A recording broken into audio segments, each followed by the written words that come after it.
We continue following breaking news from Beaumont City Hall. This afternoon, the City Council voted 6-1 to demolish what's left of the Gilbert Building, calling it an imminent danger.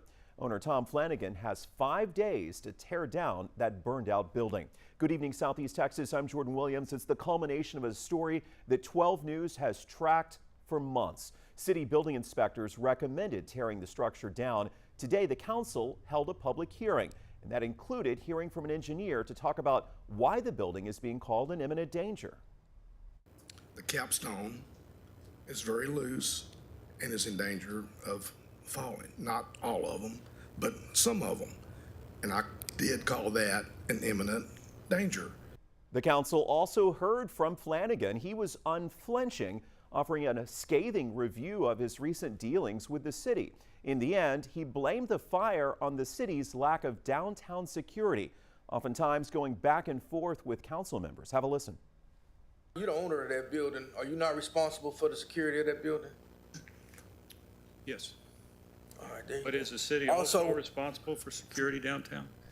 Another concern for council members, the timeline. They wanted to know if Flanagan would be able to come up with a complete plan to renovate the building by April the 23rd. That was the deadline they had given him. And if so, how long construction would actually take. But for the fourth time, my question is, once you hit April 23rd with your complete engineering package and you present it out there, this is our plan to go forward. How many months is it going to take to execute that plan? Say 4 to 5 months. 4 to 5 months. All right, Councilman Mike Getz with the questioning there. In the end, he was the sole dissenting vote on a technicality of sorts. I just followed up with him via text, and he told me that Flanagan, in his mind, should have had until that April date, which was the deadline the city had given. Our Ebony Coleman is at City Hall right now speaking with council members, and she will have a complete recap tonight at 10. Again, that vote 6-1 to have Flanagan tear down the building within 5 days.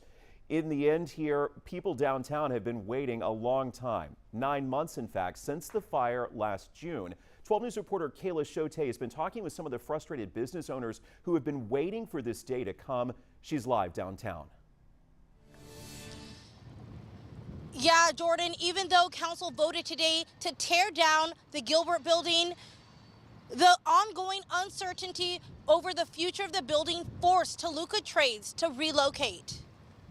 March 2nd and 3rd during Mural Festival is when Toluca Trades originally opened up downtown. For owner Megan Cobb, opening her own high-end thrift boutique in 2024 was a dream come true. Things were going pretty well for someone who doesn't advertise much and just does organic, grassroots social media type stuff.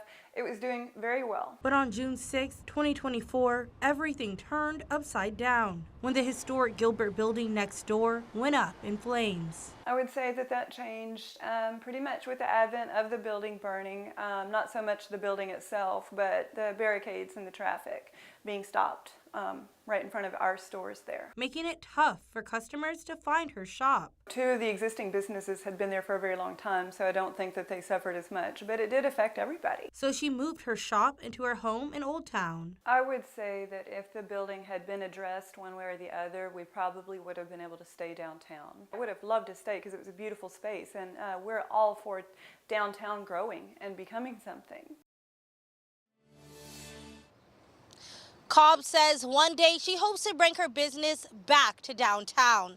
Toluca Trades has their grand opening this Thursday at 4 p.m. Live in downtown Beaumont, Kayla Chote, 12 News. All right, Kayla with us tonight. Of course, as we mentioned, the big breaking headline, the council voting 6-1 to have Flanagan move forward with the demolition.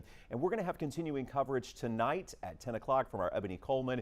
Of course, stay with us on air and online, and you can watch our streaming coverage on 12 News Plus.